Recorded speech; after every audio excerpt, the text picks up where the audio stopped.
News, सच जरूरी है। नमस्कार दर्शकों, आप देख रहे हैं MNS न्यूज टीवी और मैं हूं आपके साथ श्रद्धा तिवारी। तो देखते हैं आज की खास खबर। इंडिया अलायंस को मिल गया सबक, दिल्ली चुनाव पर अरविंद केजरीवाल का झटका लगा। प्रयागराज रेलवे स्टेशन पर यात्रियों की भारी भीड़, बेहोश होकर गिर रही श्रद्धालु। मुसलमानों की चिंताओं को नजरअंदाज करने वाला है वक्फ बिल पर बोले मीरवाइज। तो आइए देखते हैं खबरें विस्तार से। इंडिया अलायंस को मिल गया सबक, दिल्ली चुनाव पर अरविंद केजरीवाल का झलका दर्द। दिल्ली विधानसभा चुनाव में आम आदमी पार्टी को बड़ी हार के बाद पिछले कुछ दिनों में महाराष्ट्र के शिवसेना यूबीटी नेता आदित्य ठाकरे ने दिल्ली का दौरा किया था। इस दौरे के दौरान आदित्य ठाकरे ने संजय राउत और प्रियंका चतुर्वेदी की मौजूदगी में आम आदमी पार्टी के प्रमुख अरविंद केजरीवाल से मुलाकात की। इस दौरान दोनों में काफी देर तक गहन बातचीत चली थी। साथ ही इंडिया गठबंधन के टूट के साथ साथ गठबंधन पर बातचीत हुई थी।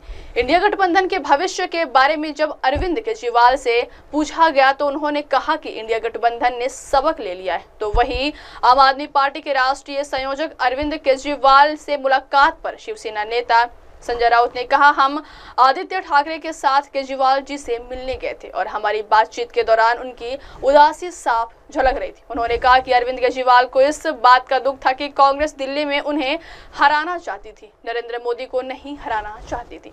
वो आगे बोले, केजरीवाल का कहना है कि हरियाणा और दिल्ली में कांग्रेस से गठबंधन करना चाहते थे। जब ये बात चली तब अरविंद केजरीवाल जेल में थे, इसलिए बात आगे बढ़ी नहीं या बढ़ने नहीं दी गई। अब भारतीय गठबंधन और भी एकजुट होगा क्योंकि सभी ने सबक सीख लिया है। अगली खबर, प्रयागराज रेलवे स्टेशन पर यात्रियों की भारी भीड़, बेहोश होकर गिर रहे श्रद्धालु। प्रयागराज में इस समय महाकुंभ आयोजित किया जा रहा है, इसी की वजह से लोगों की भीड़ उमड़ रही है। सोमवार को रेलवे स्टेशनों पर श्रद्धालु की भारी भीड़ उमड़ गई है। हालात बेकाबू हो गए, इसी के चलते प्रशासन ने एक्शन लिया है और रेलवे स्टेशन में उमड़ी भीड़ के चलते लोगों के बीच भगदड़ न मचे, इसलिए पुलिस ने मेले से लौट रहे लोगों को रास्तों में रोका है। हालात को काबू में करने के लिए स्टेशन के अंदर पब्लिक को एंट्री को रोका गया है। इसी के साथ 28 फरवरी तक स्टेशन को बंद कर दिया गया है। फरवरी का महीना चल रहा है, लेकिन यूपी समेत कई राज्यों में तापमान बढ़ गया है। लोगों की भीड़ के बीच गर्मी से लोग बेहोश हो गए हैं और धूप और गर्मी से मेले से लौट रहे लोग स्टेशन की तरफ बढ़ रहे थे। इसी बीच पुलिस ने पहले ही स्टेशन पर भारी भीड़ होने के चलते लोगों को रास्ते में ही रोका हुआ। सड़कों पर रोकी गई भीड़ बेकाबू हो रही है।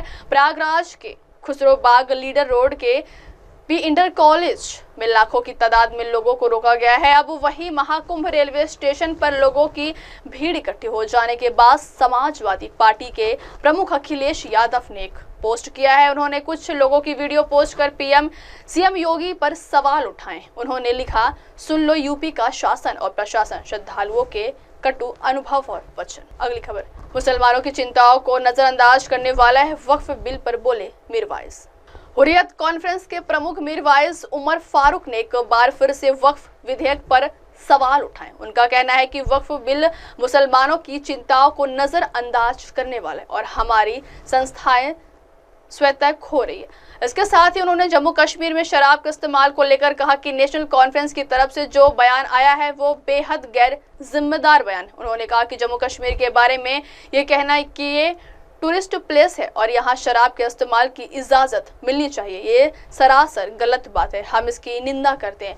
नेता ने कहा कि जम्मू कश्मीर मुस्लिम बहुल्य राज्य है, यहाँ हमेशा से टूरिज्म रहा है, कोई आज की बात नहीं है। उन्होंने कहा कि राज्य में शराब के इस्तेमाल से इसे कहाँ ले जाने की कोशिश की जा रही है। नेता ने कहा कि भारत में ऐसे कई राज्य हैं जहां शराब पर प्रतिबंध लगा दिया गया है, हमें उस मॉडल अपनाना चाहिए, लेकिन महज राजस्व के लिए शराब को बेचना ये बेहद गलत है। उन्होंने कहा कि अगर राज्य के लोगों को फायदा नहीं पहुंचा सकते तो कम से कम उनका नुकसान न करें। नेता ने कहा कि जो हमारी तहजीब और संस्कृति है उसे खराब ना करें, राजस्व के लिए शराब का इस्तेमाल नहीं होना चाहिए। अब वक्त हो चला दर्शकों ब्रेक का। ब्रेक से लौटने के बाद देखिएगा देश और दुनिया की तमाम बड़ी खबरें। बने रहिए MNS न्यूज टीवी पर। नमस्कार, मैं हूं Abhishek Bachchan. Keep watching MNS news. आप देख रहे हैं MNS न्यूज, सच जरूरी।